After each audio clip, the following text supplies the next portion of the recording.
Hello, I'm Amanda Spratt from the Orica Scott cycling team and welcome to the Voxwomen cycling show.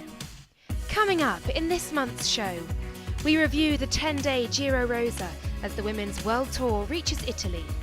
We travel to France for the new format of La Course by Le Tour de France. We bring you top tips for climbing with Orica Scott's Amanda Spratt, and we bring you up to date with the Voxwomen Rider of the Year awards. But first, we caught up with Team Sunweb's Molly Weaver on her return from a career-threatening crash. I first started cycling about the age of 16, so not really young. I mean, my dad's always cycled, so it was always in my family, and he always tried to get me to come out, but I wasn't that interested, and actually I was really rubbish, so I didn't enjoy it. I used to just get to a climb and cry and get off and have a tantrum and fall out with him, so I kind of never went any further than that. Then I got injured as a hockey player, a field hockey player, and they said, "Oh, go and ride your bike when you can't run," and it's like low impact. And then actually I thought, well, I prefer this, and I went to a local club and they were supportive, and so then I quit the hockey and took up the cycling and kind of started racing, obviously at a junior and youth level quite early, and then it sort of went from there. Before the start of the 2017 season, Molly was left with severe injuries after colliding with a car. I don't remember anything from the crash, actually. I remember a little bit of the day in the morning, sort of patchy bit, and then actually probably the next week is a bit fuzzy. I kind of remember bits of it and not other parts, so actually I don't have much memory of any of it. It turned out I'd broken my sternum, 5 vertebrae, my neck, my collarbone, 4 ribs, punctured my lung, and had a bleed on some organ, I think kidney. It could have been liver, I think kidney. So yeah, when I sort of woke up and you're sort of a bit fuzzy, and then they tell you, oh, and you've broken your back and neck, and you're like, okay. So that was a bit of a shock, that one. There's still a bad relationship between drivers and cyclists. There's a lot of anger there, and obviously sometimes it is the rider's fault. It's not always a car driver's fault that there are these accidents. But I think, with mine it was, and with a lot of them it is the driver's fault. And I think it's just, they don't see you as a human being. They see you as a nuisance, a sort of a thing in the way. It's holding them up for however long. They don't think of you as a life, someone's child, someone's parent, a person. I think it's trying to break down that barrier and just making a better relationship at the ground level. And then you hope it sort of builds up to then as a driver, they see you as a life and something. It's not, it's not worth it, taking the risk of injuring that person. Since the accident, it's been, I'd say, well, steady progress and then been a bit up and down. But I'm in a good place now, not where I would like to be, but I think all things considered, taking to a start line was kind of the only real goal that I had this year, and I managed that, so I'm happy with where I am. About racing it is amazing. I think it is mixed. I won't pretend it's all this great sort of picture of it's all perfect and brilliant. I think for me it's been tough, mentally now more than probably physically. I think you are where you are once you get to this point, and I've worked as hard as I can, but obviously I think if I'd been able to get back to the same level, it'd almost be an insult to all the other riders that you can actually have this, almost die, and then, within like a month be back to where you would have been. And so I think now it's a mental battle to sort of reassess your goals and embrace what you can do.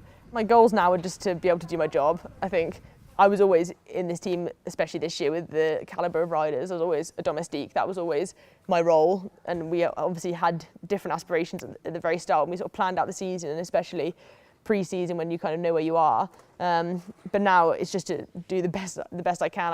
Obviously my job's changed a little bit. It's probably lesser than it would have been, but all you want at the end of every race is to have done the max you can do and contributed to what you could. And if your teammate wins, you want to have been a part of that. That's a good feeling for you, but also, yeah, obviously you want your teammate to win as well.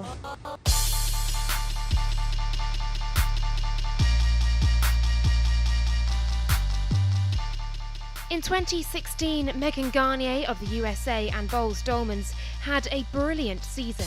She eventually won the UCI Women's World Tour after clinching the Giro Rosa, and now she's back to defend her title. This, I believe, is one of the most beautiful races of the year. It's 10 grueling days, and you really have to take each day as it comes. And I'm looking forward to today. It's TTT, and we haven't seen that yet in the Giro Rosa, so it adds a new element. Stage 1 was an 11.5 kilometre team time trial from Aquileia to Grado. Orica Scott, led by Annemiek van Vleuten, set the standard for the teams to beat. standout team of the season's Sunweb were fast on the course and beat their time.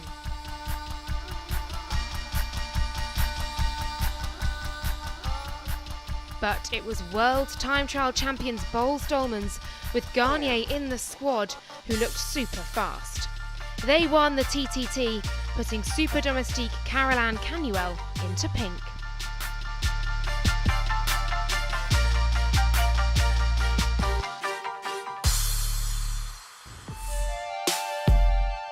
Stage 2 to Montereale Valcellina was tough. Elisa Longo Borghini of Wiggle High Five, Anna van der Breggen of Boels Dolmans and Annemiek van Vleuten led into the closing stages. Van Vleuten constantly pushed the pace. On the descent, Olympic champion van der Breggen looked a lot more cautious than the others. But with 1 kilometre to go, she had rejoined the leaders. At the finish, Van Vleuten was too strong and she took her first UCI World Tour win. But van der Breggen took the pink jersey. Stage 3 ended in a sprint to San Vendemiano. Canyon SRAM's Hannah Barnes of Great Britain was strongest and won the stage, leaving van der Breggen in the leader's jersey with an 18-second lead. Stage 4 should have been a sprinter's day, but the crosswinds played havoc. Boels Dolmans and WM3 Pro Cycling formed an alliance to Occhio Bello. The echelons left van Vleuten behind. There was a photo finish as Jolien Dora and Chloe Hosking both celebrated. Fortune, did I get it or not? Van Vleuten lost 1:59 and her place on the classification. Van der Breggen had taken control. The photo showed a win for Dora. And Corinne Rivera rounded out the podium in third.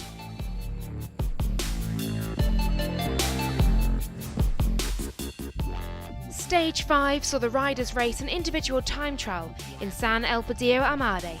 The route had a huge climb with a 30% gradient that tested the riders to their limits. Van Vleuten sought to redeem her day on stage 4. She closed in on Kasia Nieuwedoma, who had crashed, and set the standard for everyone.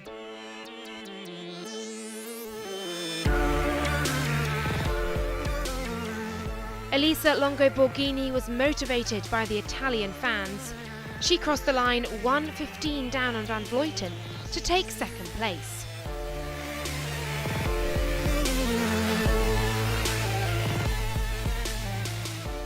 Van der Breggen was strong, but not quite as strong as Van Vleuten. She finished 41 seconds behind in second place. Van Vleuten took her second stage win and moved back into third place, 1:36 down. It was a big disappointment, and then it's sometimes hard to switch and focus on the next day. But I switched and I felt like today's my first day to gain some time back, and I did. She's stage 7 and 8, but for now it looks good, and I think I just have to follow Annemiek because she will take her chance when she can. But yeah, we're gonna try to keep it juicy like it is. Stage 6 ended up in a bunch sprint. Finnish rider Lotta Lepisto took the win, with the standings remaining unchanged.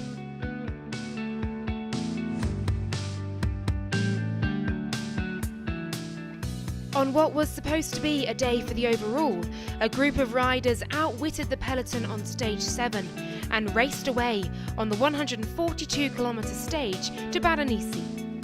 It ended in a sprint won by Sheila Gutierrez of Silence. A trouble-free day for Anna van der Breggen.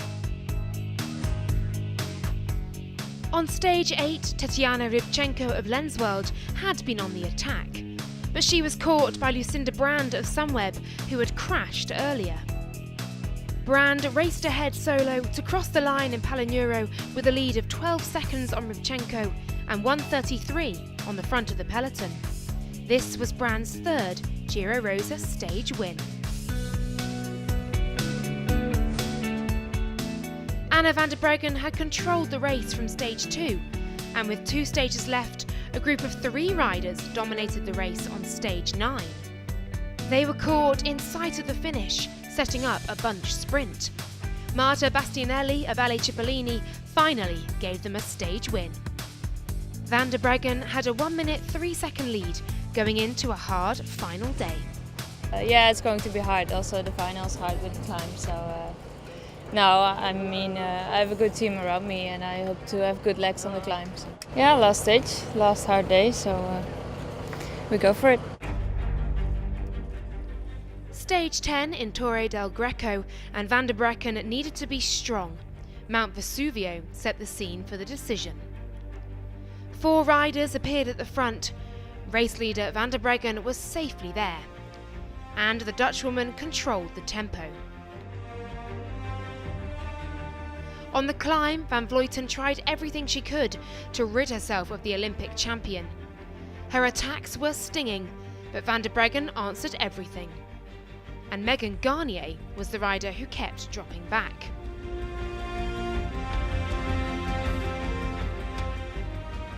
The 3 strongest riders in the Giro were fighting for the win. At the top of the climb, Van Vleuten led.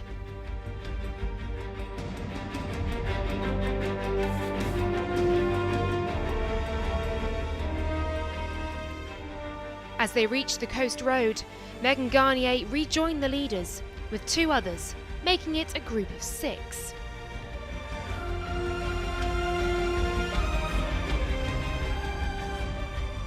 On the finish line, 2016 winner Megan Garnier gave Boels-Dolmans another win, whilst her teammate Van der Breggen clinched the overall race.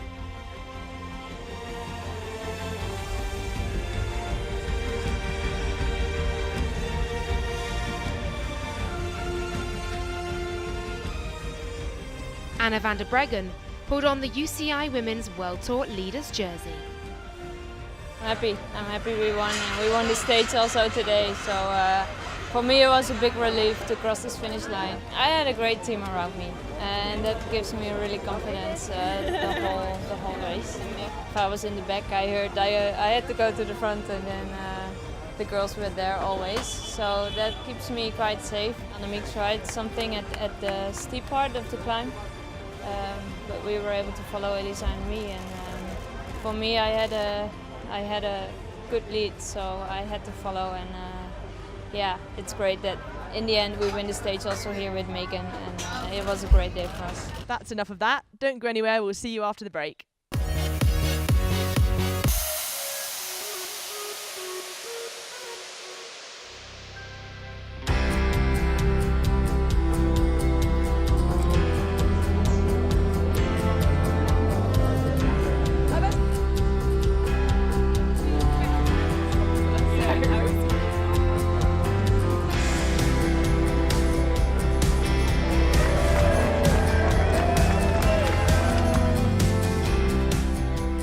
Welcome back.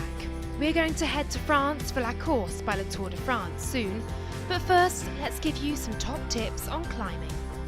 Hi, I'm Amanda Spratt from the Orica Scott Professional Women's Cycling Team, and here are my top tips for becoming a better climber. Tip number 1 is if you want to become a better climber, then just spend time climbing.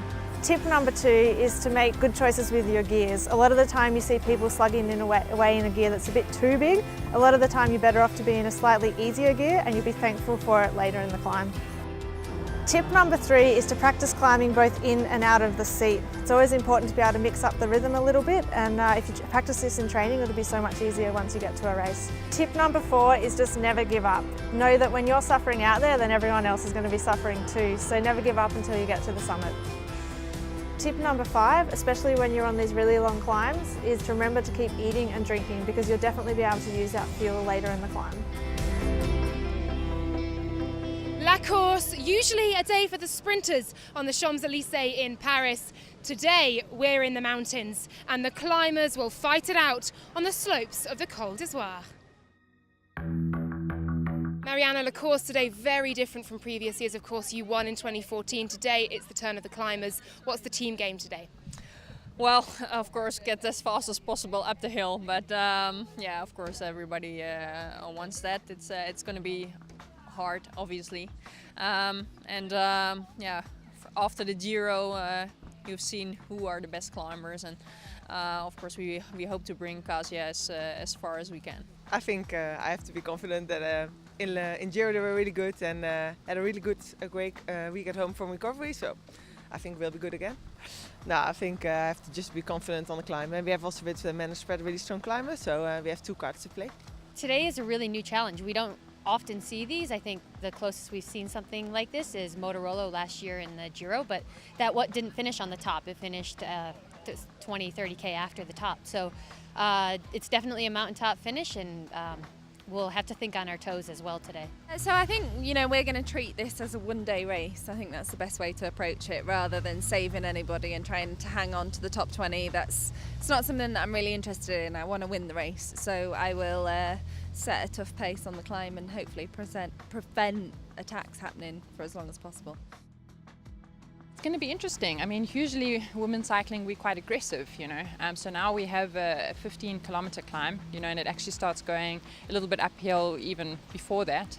So it'll be interesting to see how the women's peloton responds. So, of course, there is also a prize for the most aggressive rider, which is some good money in women's cycling terms. So, that could also be an incentive to animate the stage. So yeah, we'll have to see. I think it'll be interesting to see how the teams approach it, whether they're nervous or whether, it's kind of the go for broke type of mentality. It's pretty hard race, everyone knows it, so yeah, we expect a really big battle, especially at the final 15Ks. I feel okay. After Giro I took like a small rest, so I had a time to recover well, so I hope legs are there and I can do something good for my team.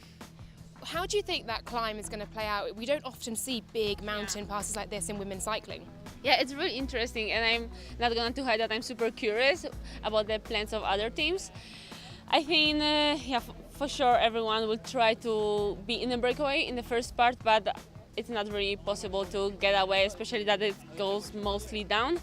And then, it's not only about 15 kilometers of climb, but already before we go up. So I feel like the last 30 Ks will be super tough. For the first time, La Course by Le Tour de France would have 2 stages. The first stage saw the peloton take on a 67.5-kilometre course from Briançon to the epic Col d'Izoire. The first attack came from former time trial world champion Linda Willumsen of Velo Concept, who opened up a gap of almost 1 minute.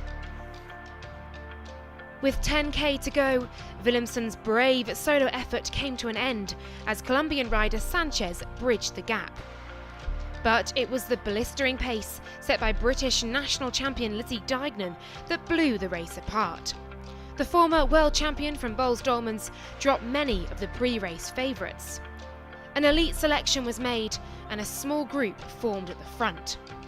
With 4.1k to go, Annemiek van Vleuten of Orica Scott put in a ferocious attack and opened up a small gap.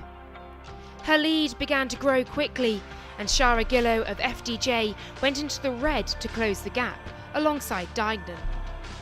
But van Vleuten was unassailable, her time spent training at altitude in Tenerife over the last few months coming into play. Gillow had been dropped and Deignan was chasing alone. Italian champion Elisa Longo Borghini, who had won the first UCI Women's World Tour race of the year at Strade Bianchi, caught Gillow.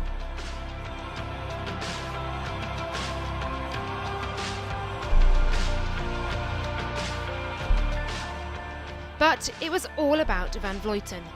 She crossed the line with time to spare to truly savour her hard-fought victory.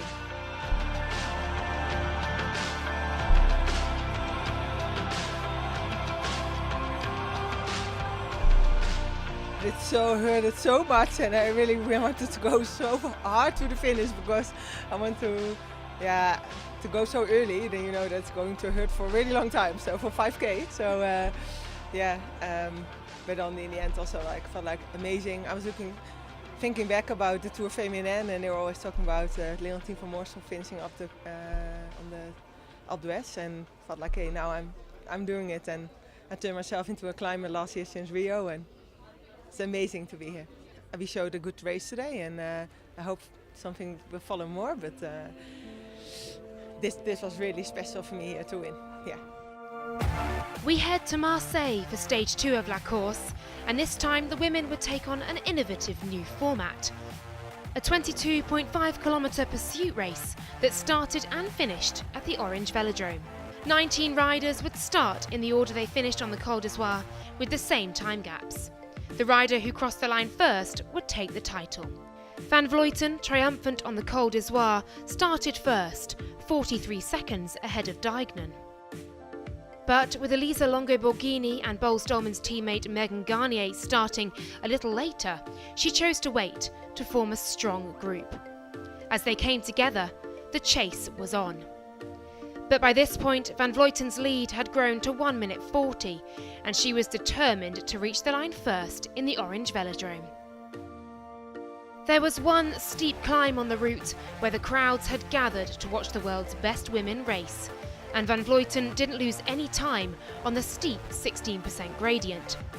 Garnier, who recently won a stage at the Giro Rosa, suffered with the fast pace set by Dijkman and Longo-Borghini and was dropped on the climb. But there was no catching Van Vleuten, and she knew it, allowing herself to celebrate early. As she raced to the finish line in the Orange Velodrome, Van Vleuten was roared home by the fans, as she was triumphant at La Course by Le Tour de France.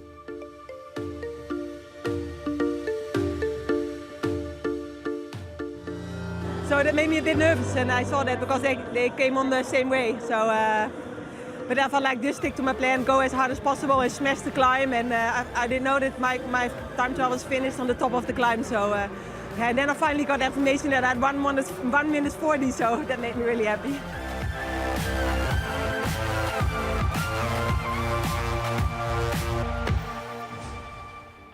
In 2016, Voxwomen launched its Rider of the Year awards at the Rouleur Classic Show, and Boels-Dolman's rider Megan Garnier was presented with the first ever Voxy.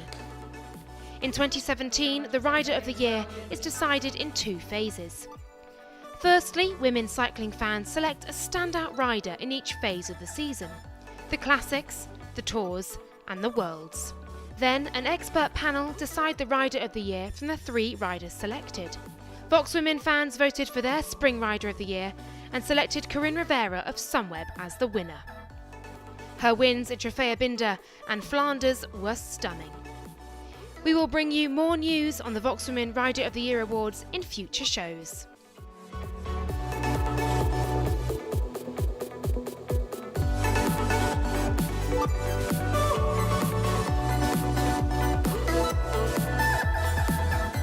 That's it this month. We will bring you more action from the world of women's cycling next time. Hi, my name is Molly Weaver from Team Sunweb. I hope you enjoyed my interview, and thanks for watching the Voxwomen Cycling Show.